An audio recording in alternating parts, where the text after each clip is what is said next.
Okay, so here we are today with Gordon Poon. Hi, Gary. Hi. Failed banker, I believe. Yeah, I did not make it. You didn't make it. So failed banker, but more importantly, Hong Kong historian, columnist, and general good guy with a lot of knowledge about the history of Hong Kong, and that's why he's here today. So you're in Vibe. This is going out live on Facebook. So we're going to broadcast for the next hour with Gordon. And just to let you know a couple of things. So currently there's also a Vibrations weekly podcast we do. So we try and talk about the people over here on Lantau and what their businesses are and what they get up to, and a little bit about what we do at the shop. This is only our third event this year, I think, because of that dreaded COVID thing that we don't talk about. And the next event after this one will be the 19th of December. We hope to have Christmas carols here as we did last year, where everybody joins in and we have a good old sing-song and a couple of drinks. All right, so without further ado, I welcome Gordon Poon to the shop. The floor is yours, sir. Thank you. Thank you, friends, ladies and gentlemen. I start with Hong Kong. But actually, this book was not about Hong Kong. This was, the better title of this book should have been The History of Victoria City. I think there's a big difference between Hong Kong and Victoria City. So I would have a question to anyone here. Do you know, when did Hong Kong, the history of Hong Kong actually start? Does anybody want to give me a guess? 1942. Yeah, you're almost there. It's actually 1841, just 1 year before that. Now, a lot of people said Hong Kong belonged to China. So my book is not about politics, but I'm going to challenge that, because if you say Hong Kong used to belong to China and returned to China. So in the preface of this book, I was arguing that we did not return Hong Kong to China because Hong Kong was created by the British. That was my argument. Because as I'm writing about history, but I'm not actually an academic who's like those historians who would teach you what they learn from textbooks. The textbooks have a lot of sort of frameworks, a lot of models, a lot of theories about history. I read about, what's the name? Arnold Toynbee. But then I happen to disagree with almost everything he said. Right? So I'm a guy like that. I studied economics when I was an undergrad. And one of the textbooks that we used was from a famous guy called Paul Samuelson. And I thought that was like the Bible. But when I started in banking and finance, I happened to find out that everything he taught us, this Nobel laureate, Professor Paul Samuelson, everything he taught us was practically wrong. Right? So what I'm saying is that I'm a historian who is a self-learner. And I have my own way of looking at history. And a lot of things they say, I don't take that seriously. Hong Kong, I'm reading about the stories. Now, Hong Kong did not exist before 1841. So when I started studying the history of Hong Kong, all that I was trying was from my point of view as somebody who was born and raised in Hong Kong. So I had an identity with Hong Kong. I am an ethnic Chinese who was born in British Hong Kong. So all these things combined, I had a special feeling about Hong Kong. But then all this sentimental thing would not stop me from getting the truth. The truth is the name for this island. We call that the Hong Kong Island. This name was not applied to this island before the British took this territory. Now this is very important. This is very important. So you look at the Treaty of Nanking. I actually went to see the replica of that in the Hong Kong Museum of History. but the actual original document is now in Taipei, Taiwan. So if you travel there, you can actually take a look. It said the first time in a legal document, the island of Hong Kong. And I tried to find any other historical documents about this island before that time. And I've done my study and research. What I found out was before the signing of any treaties between the British and the Chinese, there was no name for this island. Now this is funny. This island did not have a name, right? Because according, in the eyes of the Manchurian emperor, this island was nothing, was not important, had no significance, and did not even have a name. But the name Hong Kong actually came from something.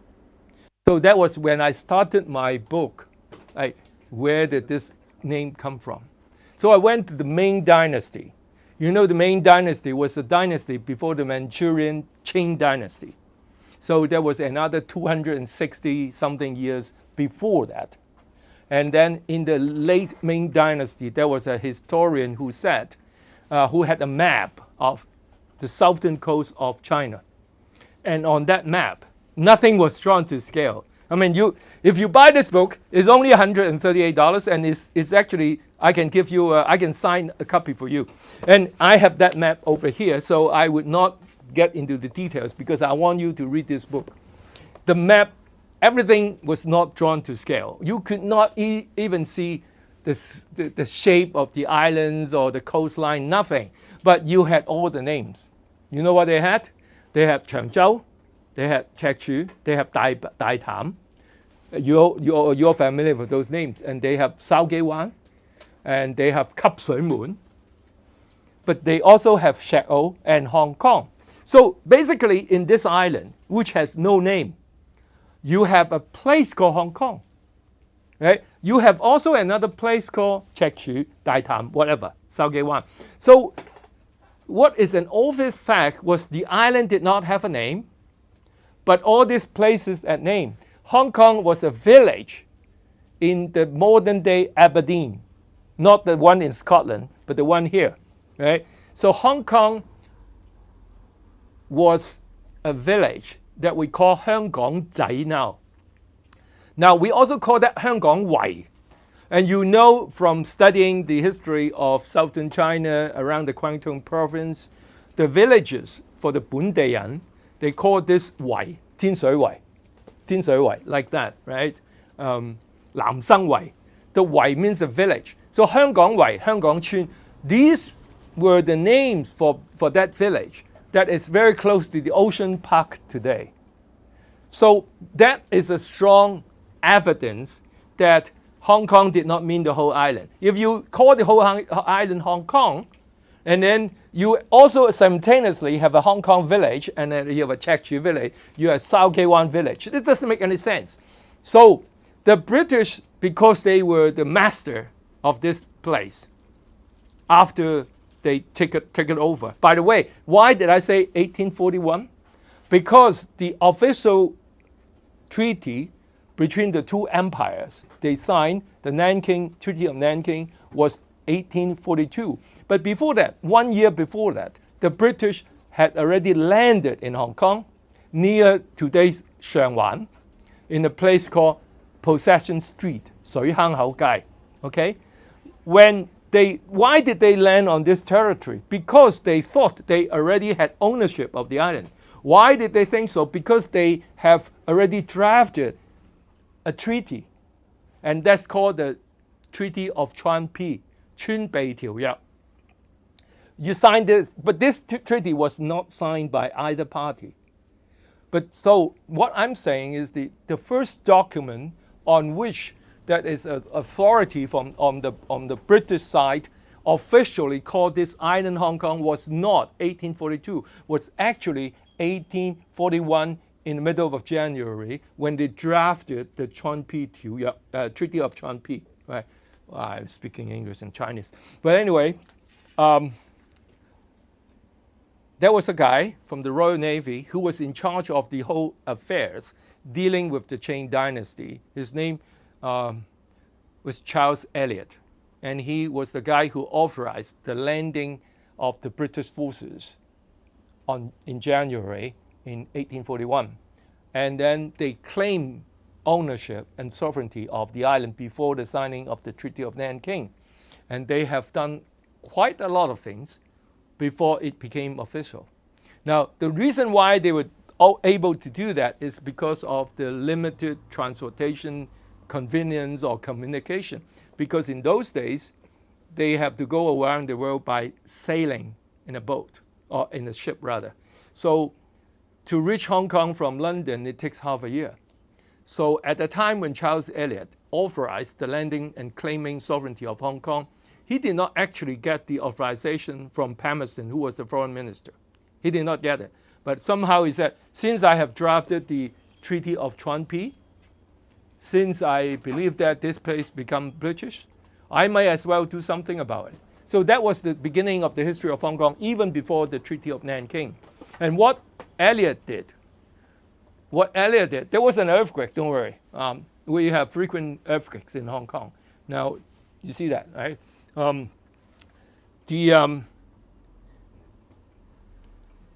He kept himself busy. I mean, Elliot. What did he do? He declared that Hong Kong would, after that point, rule under British law, and that's very important.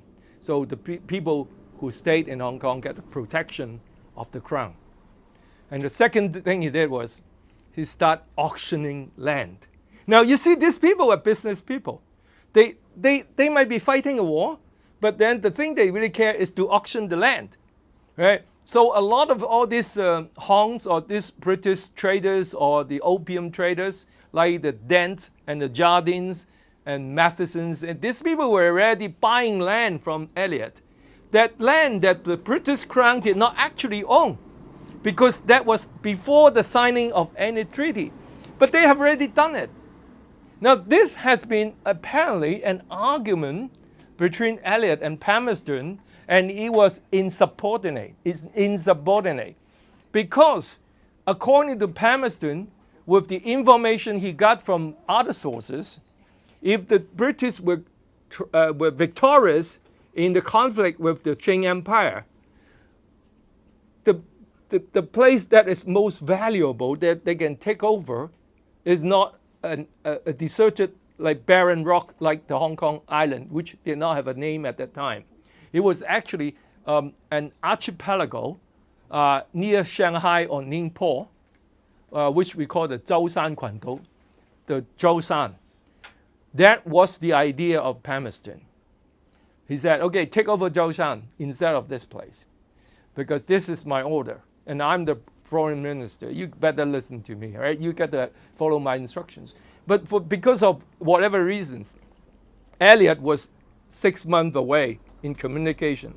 So he decided to take over the barren island that did not have a name until that point, instead of getting close to Shanghai.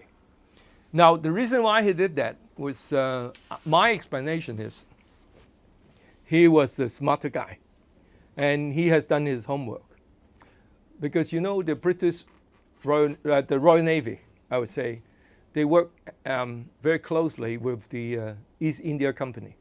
And they travel in the Far East for 2 centuries before that point in time. They know the area very well. So in the book, I mentioned 2 commissions, 2 missions rather, of the British diplomacy. The first one was a guy called Lord Macartney, and second one was Lord Amherst. These were famous ones that they actually wanted to open the doors of the Qing Empire, which were not successful. So I had a very detailed report or story regarding the second mission, because in the second mission, now this is the point that I think interesting that I want to share with the audience here, that I mentioned in the book. That sort of explained to you the mentality of the British that are slightly different from the other Europeans. Okay, they were scorned and laughed at as a nation of shopkeepers, like they were very commercial minded. and nothing else. They don't fight for any glorious ideology or sort of save the world, but they fight because they wanted to make money and sell drugs maybe. I mean, that was a bit exaggerated. But like they did not really have high-sounding ideals. However, they were very stubborn and arrogant people in a regard, because if you go to China during the Qing dynasty, or when there was an emperor that had absolute power over the land, I think they call it the son of heaven, right? He's semi-god. He's a godlike figure, so he has all this absolute power over all his subjects. So everybody who comes to trade in China, or come to China, if you want to have a meeting with the emperor, you have to kowtow, and that word becomes an English word, Kowtow, kowtow. Now, this is not just one kowtow. It's like you knelt 3 times and you have your head touching the ground 9 times. It's a very humiliating act of showing total submission. But all the other European powers, including the Russians and the French, Germans and everyone, when they came to China and do business, when they had the luck or the privilege to see the emperor, no matter where they came from, or no matter how they were highly regarded in Europe, they always kowtow to China. This is what's happening, by the way, at the moment. But the Brits say, I mean, there was a guy called Staunton. He was part of that mission. And the Staunton guy, I mentioned his story. It's a funny story. It's something that I think is very interesting, because he was the only one at that point in time who's been to China 2 times. He participated in both missions. And the first time when he went there to see the Emperor Qianlong, who was the greatest emperor of the Qing dynasty, who ruled for something like 60 years, and he was extremely powerful all over the world. And at that time, the young Staunton actually had learned some Chinese when he was 7 years old. And he went over there and talked to the emperor, and the emperor was very pleased. So because he was a China hand, he was an expert in the land, the culture, and the language and everything. So he was asked to be a consultant on the second mission. But according to some of the books I may share with you, that he was actually not happy about that, because he wanted to be the ambassador himself because of his knowledge. But because of the politics in Whitehall or whatever, then he only became a senior consultant to the guy who led the mission, Lord Emmett. And then he gave the advice to the Lord. He said, now you're going to see the emperor. And last time we did not kowtow. Lord Macartney did not kowtow. This time you should not do it, because this is the dignity of our empire. And also the other thing he's talking about is a reciprocity, which is something that I think is the essence of foreign diplomacy. Diplomacy, foreign relations. What I'm saying is that the British are very fair people. Is that, okay, I can kowtow to your emperor, but if your representative come to London and see my queen or my king, you have to do the same thing. If you agree on the same thing, then I kowtow to you. And that was exactly what Staunton said. And the Qing dynasty, the court was not pleased. You see, this is where I have my greatest respect to the British. Because, we are not talking about I bully you. I'm talking about fairness. I'm talking about reciprocity. I am very keen in trying to do business with you. I want to make money from the trade. But it has to be something that we have a mutual respect. Right? So that thing comes up again and again. Remember, from David Wilson to Chris Patton, we remember everything that we did over those years since Murray MacLehose went to Beijing. There's a lot of times the Brits get bullied. I wish they had a backbone of the days of the early 19th century, of people like Staunton. He said, there's no reciprocity here. This is no fair, right? So basically, that was the beginning of the British-Chinese Sino-British affair, which did not, I mean, it was on the wrong foot from the day one, from day one, actually. But because they refused to kowtow the second time, so the second mission was a failure, was a total failure. And then but as far as diplomacy, it was. But they were very much benefited from the whole exercise, because after they left Beijing, they left by land. I mean, some of the people in the mission left by land, and they traveled from northern China all the way to Guangdong and studied everything from the ground level up. The way the people live, the economic activities, the culture. They actually did a very good study. And then they have another group that traveled by sea all the way to Indonesia. And before that, they joined together in Hong Kong.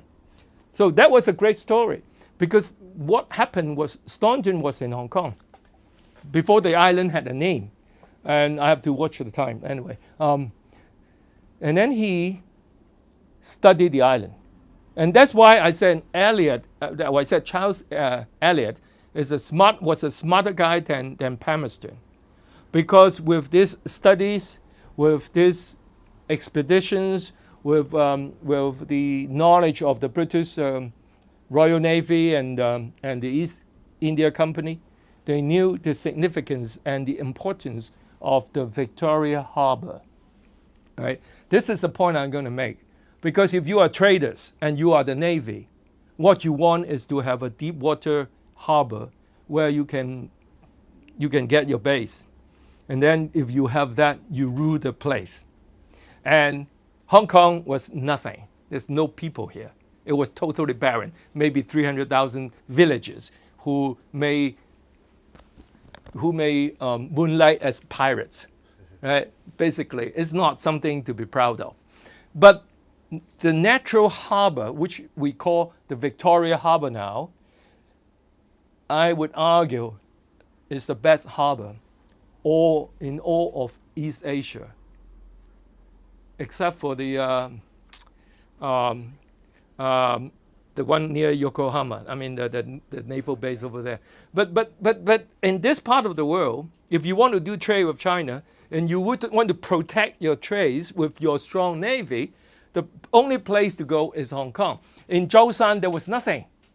In Zhoushan, there was local inhabitants and shallow water, and just it doesn't work that way.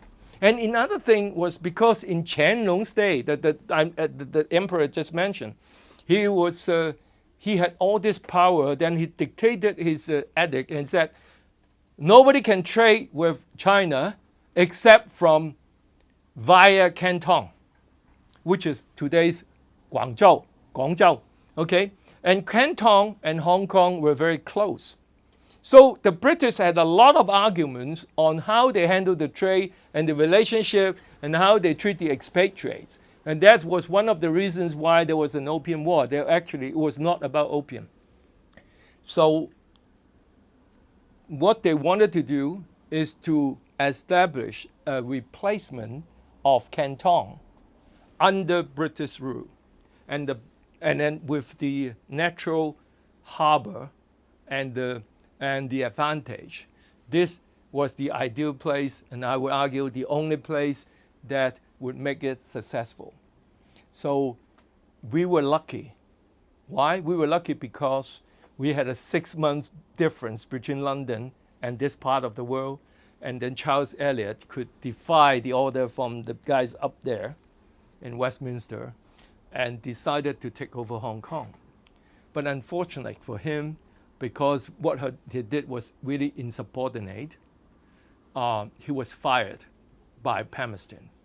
And he never got the title of being called the first governor of Hong Kong. Instead, they replaced him by another guy from the East India Company, a guy called Pottinger. So that's how Pottinger became the first governor. But from my studies, Pottinger did a good job in following everything that Charles Elliot was doing in building this sort of a trading post. Now, that was the beginning of Hong Kong, and I sort of exhausted all my time, almost. But anyway, so there was a saying that annoyed a lot of people, either from the British side or the Chinese side, from the local side. The saying was that Hong Kong was developed from a barren rock. But according to my study, this was the closest to reality. Because, you see, that's why I said this book should be about the history of city of Victoria, but not about Hong Kong. Because you see the island, even though it had no name, it had villages.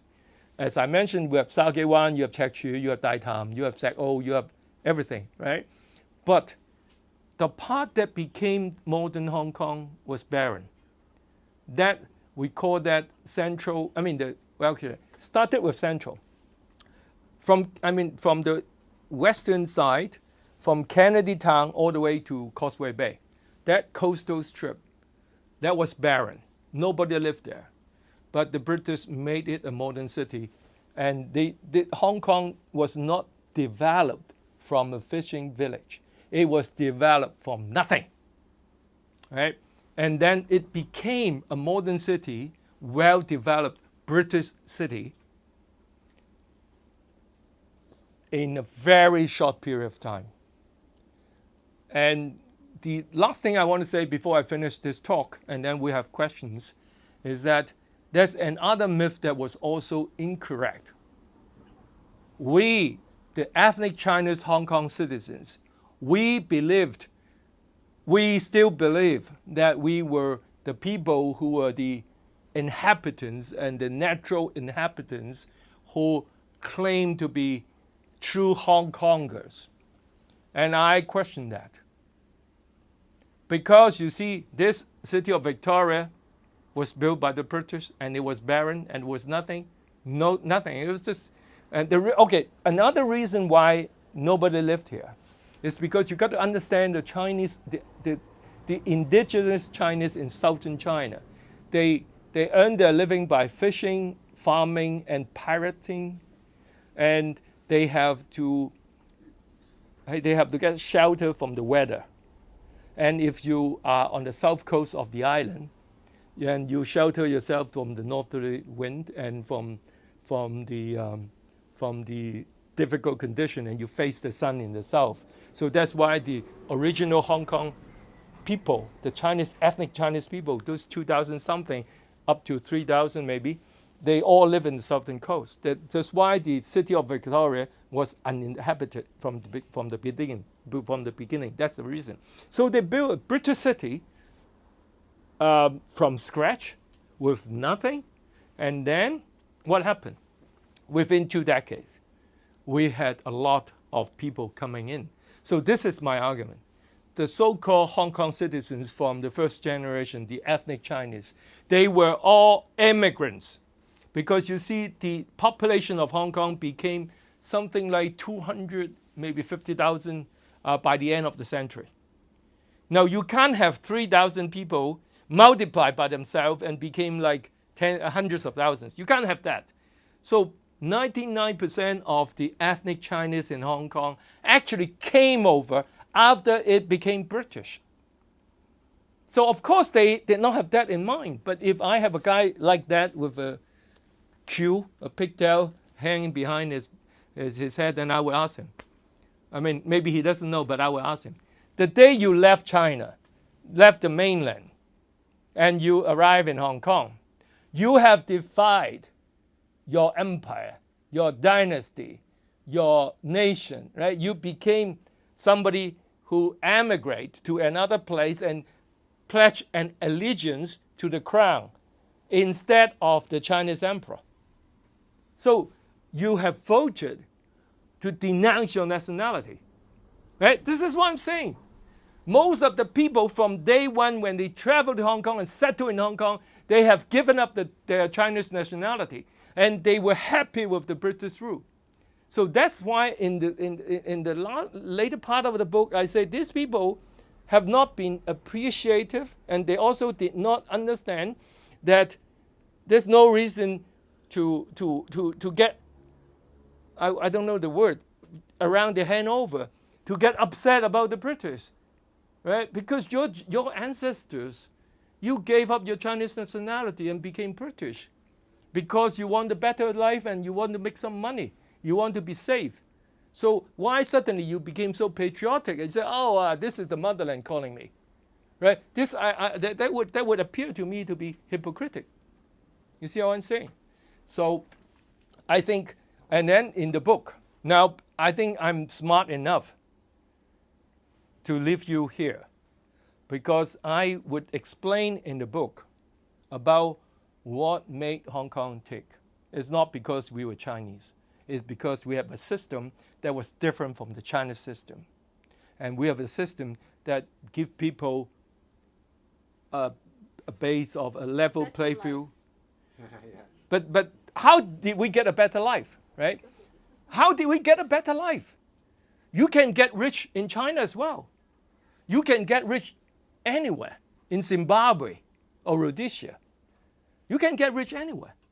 But Hong Kong gives you security because we had a lot of good things, like a independent judiciary, like transparency and a lot of things, and the protection of the ordinary citizens and the basic human rights. And those things were not coming out of thin air. Those things were actually, they happened, and I had a chapter on that to explain the strength and the power of the British Empire other than the gunboats. It was because of the Glorious Revolution, which was very important development in the entire human civilization. So maybe I just end here. Yeah, no, it's very good. And thank you very much, Gordon. And that's given us a good sort of background as to how we're all here and what's sort of happening today. The premise for the talk is obviously your book. And Yes. So in terms of structure and language, it's in Chinese language. I think you've got some plans to try and bring Yes. it out in English at Yes. some point. Okay, so what sort of does this take us from 1841 to present day? Does it leave us in a certain time? What's the content? Okay, thanks, Gary. Could I sort of get Just a quick précis of Get what back- people can expect to see in the book. back to the book? As I said, that was a part about the modernization of Hong Kong, and also the native sons of Hong Kong and how they were educated, how they made the difference and change. And then I specifically, I have a story about Sir Kai Ho Kai and how yes. he started the medical education in Hong Kong, and also he was fundamental in the establishment of the Hong Kong University, and also the revolutions in China, what that related to Hong Kong, and also I think in the end we just focus very much on imperialism, Right. because this book I had a chapter on the British Empire, starting from internally we had the Glorious Revolution that changed the soul of that polity. But then we also had this success in conquer of other parts of the world that created an empire. And then the British Empire actually spread a lot of ideas and things and changed the rest of the world. So I had a chapter on that. And also I explained the modernization of an ancient empire and the mentality of the people. Because we always say that we look down, from the Chinese point of view, I was arguing for example, a guy like Ho Kai. I mentioned that. I think this is a point that is worth mentioning from the book, is that Ho Kai was not a Eurasian. Ho Kai was 100% ethnic Chinese. But starting from his early age, he never wore Chinese clothes. So was he an admirer of the Western culture? And I got deeper than that. I thought that was a process of modernization. And I evoked the Meiji reforms. Meiji reforms took Japan into the modern world. But one of the major sort of symbol of doing that was the Japanese shed their authentic indigenous costumes and start wearing Western clothes. So I think the Japanese were not trying to be Westerners. They tried to modernize themselves. You start from the outside and then you get into the inside. And that was my argument about Hokai. Because Hokai was born in Hong Kong, and then also he was educated in Hong Kong until the age of 13. And after that, he went to a boarding school in Kent, very close to where Phil used to live. It's a place called Margate. And then he went up north to Aberdeen and studied medicine. And then he came back to London and read law in the Lincoln's Inn. So he was an ethnic Chinese who had a very different idea about what China should be like when it's modernized. So he did not identify with the British. He was I think he was a tragic figure. So I had a bit about him, and I forgot to bring that book. There was a book written in the early 80s about the life and time of Sir Kai. So I think looking at the life of people like Hokai and other people from the expatriates, colonial officials, like a guy called Frederick Stewart. He was from Scotland, but he left Scotland in his early 20s and started teaching in Hong Kong and died in Hong Kong 40 years later, or 30 years later rather. So he never went back to Britain. And these people created a modern Hong Kong because they actually introduced British civilization to the ethnic Chinese. So I think that was the part that I wanted to translate it into English and the whole thing, and then people will appreciate why Hong Kong is what it is. What was the essence of that? Okay, great. So Sorry. that's a summary of the book. That's what you can find in here. You can buy it from. It's on sale here at Vibe in Hong Kong as well. There's a place in Kowloon Sai near Dai Kok Zhui or maybe Sam Shui Bo. Yeah. Okay. Not many places because now I have the copyright, but I don't have a publisher who works with me. Okay. So it just go to different outlets. But my ambition, if I have an audience here listening to me, is that originally I researched and wrote a lot of that in English. But I could not find a publisher in English, and I was only reaching to my Chinese readers. But this story, without altering anything, just translating it into English, I think the book has a value and a reason. Great value. Yeah. And I see this is volume 1, I think, isn't it? So there are plans, I guess, for volume 2 will be starting at a later time. I can answer that question, Gary. Yeah. Okay. I have written 90% of the content of the volume 2.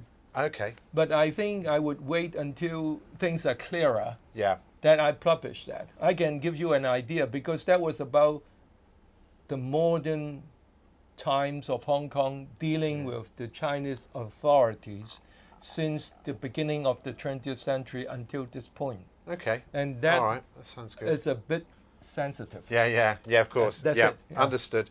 All right, so we've probably got about another 5 minutes left to ask a few questions. First, I've got a question. I live on Lantau. What's the sort of history of Lantau? Any, from my understanding, in the sort of 19th century, sort of pirates and fishing villages and, farming. Any stories that you've come across in your travels of research? I did not do much work on sprung that on you, I know. But I can answer that in the sense that I think the rest of the new territories that they took some 40 years later when they signed this new the third treaty in 1898. Right. They just had a blanket sort of increase of the territory of Hong Kong, including the Lantau Island, without thinking too much of it. Yeah. Okay. Right? Because you have massive land in the east, in the north. I mean, and you have a lot of outlying islands. Yeah. They just took everything in. Yeah. Because they thought there was a better protection Yeah. of the original colony. Yeah. But they had no plan of developing the those rest of Hong islands Kong. any further. So they just left you on your own. Yeah, understood. Okay. But I would say that is a very rich culture of the indigenous people Yeah. in Lantau that becomes part of the heritage of us. Yeah. Which Yeah. I think we should do more work on. Okay, just a couple more minutes. Any more questions from anybody? Gordon, Yeah. you stated in your book the modern Hong Kong and the Victoria City has become cosmopolitan, like London and New York Yes. during the colonial period. So, Yes. do you still think this status exists today? I think we're losing it. No. So We're need a losing question it on because I think, you see, the British Did you were hear very that question? powerful in the Victorian days, but they did not want Hong Kong to be British. They want Hong Kong to be really cosmopolitan, because and I would say because they did not want anything. They did not have a plan. The thing about the British Empire was that they did not have a plan. They colonialized the whole mass of India, and then they took Australia, they took a lot of land in Africa. They just had no idea. So what happened was, because the British Empire was so powerful, a lot of people from other parts of the empire have significant say, and especially in British India. And British India, I mean, this is interesting because British India was a very diversified place with a lot of different ethnicity and different cultures and different religions. And those people who reached to the top, they had a lot of power and money. So they thought maybe we should come to a new place and develop a new sort of a commercial interest. Okay. And that's where we got the Sassoons, the Kaduris, and then the Modis, and all the rest. We have the Chatter, who's an Armenian Christian, and Modi was a Farsi, and then you have the Sassoon and Berlioz, who's a Jewish, right? Yeah. So all these people actually came from British India, and British India was not a homogeneous place, and that I think was a strong reason why Hong Kong became cosmopolitan. And the other thing was the British were very laissez-faire, were very like they ruled by no ruling. So a lot of other Europeans come to Hong Kong, and even the Japanese. So you have the Germans, the Americans, the French, and the Japanese all stationed in Hong Kong, because now you have the protection of the British forces and the rule of law, and then trade would be very sort of, I would say, favorable to those people comparing to the alternative. So basically, that's how it made Hong Kong cosmopolitan. All right. Any other questions? No. Okay, good. Well, we're going to wrap it up there, and thank you very much for coming over, Gordon. Really appreciate it. We've all learned something today, I think. Thank you. Thanks so Cheers. much.